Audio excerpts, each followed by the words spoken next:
não houve, de forma muito clara, não se pode dizer, uma tentativa de golpe, não houve quem quisesse assumir o poder. Ocuparam o Supremo Tribunal Federal, ocuparam o Palácio do Planalto e ocuparam parte do Legislativo. Mas, de qualquer forma, causaram um imenso tumulto, como nós estamos a ver e estamos a discutir, inclusive, no exterior, aqui em Portugal, em outros sítios.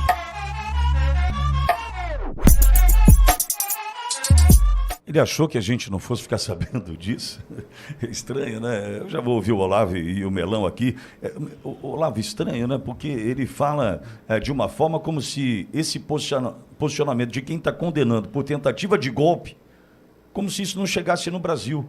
Isso eu entendo, já que ele deu uma entrevista para esse canal RTP2 português, entendo que pode ser usado contra as decisões que ele está tomando pelos advogados. Eu acho que isso deve acontecer, entendo eu. Opa, pera um pouquinho, o senhor condenou por tentativa de golpe, mas o senhor disse que não teve golpe. Não dá para dar uma questionada nesse sentido, Olavo? Querido doutor Olavo Pellegrina Júnior, bom dia, Olavo. Bom dia, amigo Pitoli, amiga Gabi, amigo João, amigos do estúdio, amigo ouvinte. O que o Gilmar Mendes parece que o que Gilmar Mendes fala não se escreve, né? Minha avó usava essa expressão. Escreve, né? No gelo, né? O que lá a pessoa fala não se escreve. Exato. Porque Gilmar Mendes já elogiou a Lava Jato, Gilmar Mendes já criticou Lula por corrupção, agora vem com esse discurso. A impressão que dá que Gilmar Mendes fala no rumo do vento.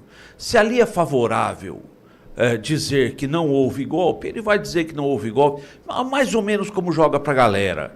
É lamentável, esse é o judiciário brasileiro, essa é a justiça brasileira, mas fizeram um julgamento no STF de um tamanho que não cabe recurso. Não cabe recurso. Vai recorrer para Deus, né? Porque é a última instância. Deixa eu dar meu bom dia para o Ricardo Melão. Melão chegando também para comentar esta edição do Jornal da Auriverde. O Melão, não sei se o Gilmar Mendes esqueceu que tem internet, que a internet não esquece, mas falou lá o que pode ser questionado aqui, embora muito bem coloca o Olavo, Melão. Vai recorrer para quem, Melão? Bom dia, seja bem-vindo, boa semana, Melão. Bom dia, Pitoli, bom dia, Olavo, Gabi, todos aí da tua equipe, todos estão nos assistindo. Pitoli, não é de hoje que o Gilmar Mendes tem mania de falar fora dos autos.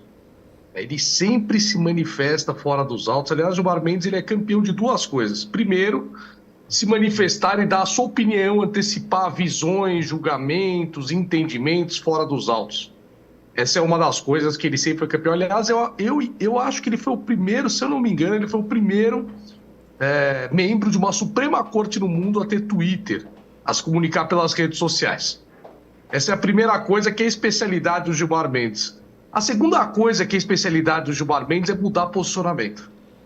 Ele já foi a favor da prisão em segunda instância, depois ele vai lá e reverte aquilo que ele já tinha de forma muito convicta e embasada, porque o Gilmar Mendes ele tem que reconhecer, tá? Ele tem muito preparo e conhecimento jurídico.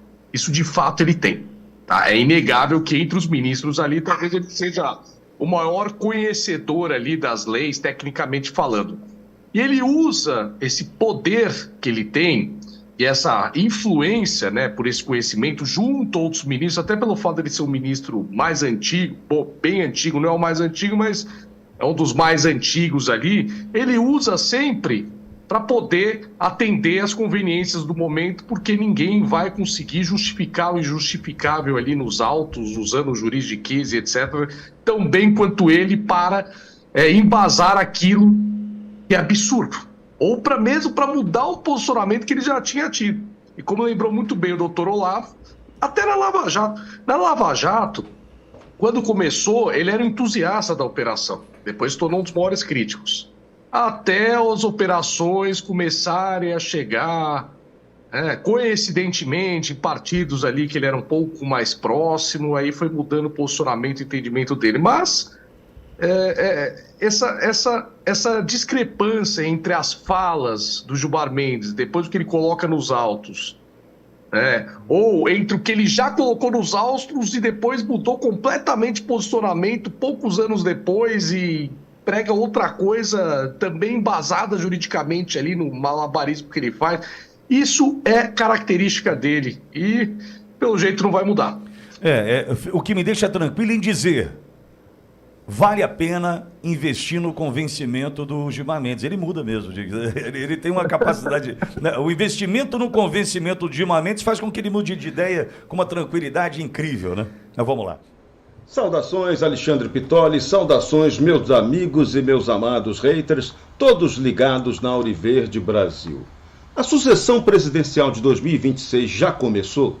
Jair Bolsonaro pode ser mesmo candidato à presidência da República na sucessão de Lula, mesmo estando inelegível?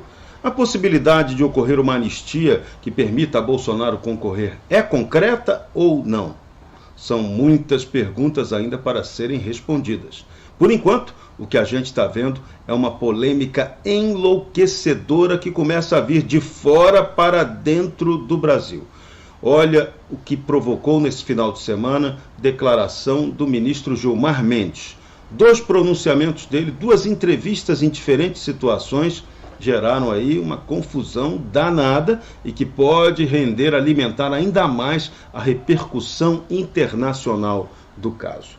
Para o jornal aqui dentro do Brasil, para a TV 247, o ministro Gilmar Mendes declarou que a anistia é incogitável e a atuação de Bolsonaro no plano de golpe parece inequívoca. Segundo o decano do Supremo Tribunal Federal, Bolsonaro tem que ser culpado pelo caso. A investigação e responsabilização de todos os envolvidos em articulações golpistas tem que ser punida com todo rigor. Mas o mesmo Gilmar Mendes, numa entrevista à TV2 de Portugal, deu uma declaração um pouco diferente, muito diferente do que ele disse ao 247. Segundo Gilmar Mendes, em entrevista à TV portuguesa, disse que não existiu uma tentativa clara de golpe no 8 de janeiro. Então a situação ficou esquisita. Internacionalmente está complicada essa polêmica. Então, fica a pergunta. Se o ministro Gilmar Mendes confessou que não houve tentativa de golpe de Estado no Brasil, então, por qual motivo que o mesmo ministro tem votado para condenar aqueles acusados do 8 de janeiro? É a pergunta que tem sido feita agora pelos advogados desses presos, que são considerados lá fora já presos políticos. Então, a pressão que vai vir de fora para dentro, em torno de polêmicas geradas aqui dentro pelo próprio Supremo Tribunal Federal, alimenta toda a questão da sucessão presidencial de 2026. A anistia a Bolsonaro e a todos os envolvidos no 8 de janeiro e em outros fatos pode acabar, sim, sendo um fato concreto aprovado pelo Congresso Nacional. Só que o Supremo Tribunal Federal, vários ministros, já se manifestaram dizendo que são contra previamente essa anistia.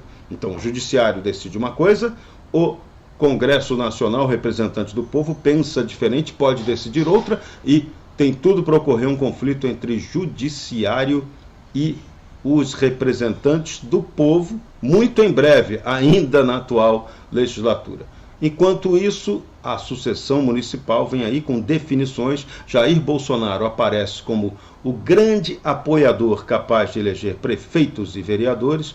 No último final de semana, ele esteve na região dos Lagos do Rio de Janeiro, arrastão de gente novamente, confirmando sua popularidade, inclusive na cidade de Maricá, sexta-feira passada, governada pelo PT, Bolsonaro levou muita gente para a rua, o que causou uma certa má impressão junto à Petelândia. E no Rio de Janeiro, ele lançou a pré-candidatura do deputado Alexandre Ramagem à Prefeitura do Rio.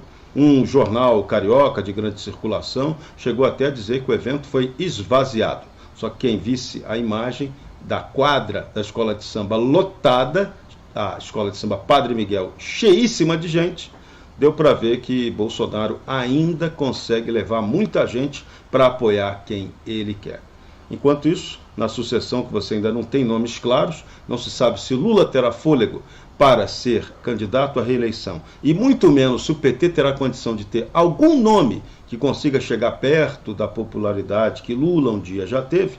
você vê outras movimentações. Por exemplo, Tarcísio de Freitas e Ronaldo Caiado estão lá em Israel. Não estão fazendo campanha eleitoral. Foram lá visitar Israel para ser solidários ao povo daquele país, a convite dos israelenses, mas que para muita gente já apareceu na foto do fim de semana como uma possível chapa presidencial. Tarcísio Caiado, Caiado Tarcísio, ou um apoiando o outro e todos apoiados por Jair Bolsonaro. Enfim, é um cenário político que o PT não gostaria de ter. Enquanto isso, o Brasil vive o conflito entre a juristocracia e um Congresso Nacional que ainda se mostra muito modesto, até bastante covarde, na defesa dos interesses do povo. Como vai terminar essa briga, se seguiremos a ter em algum momento a paz institucional, essa é a grande questão brasileira para os próximos anos.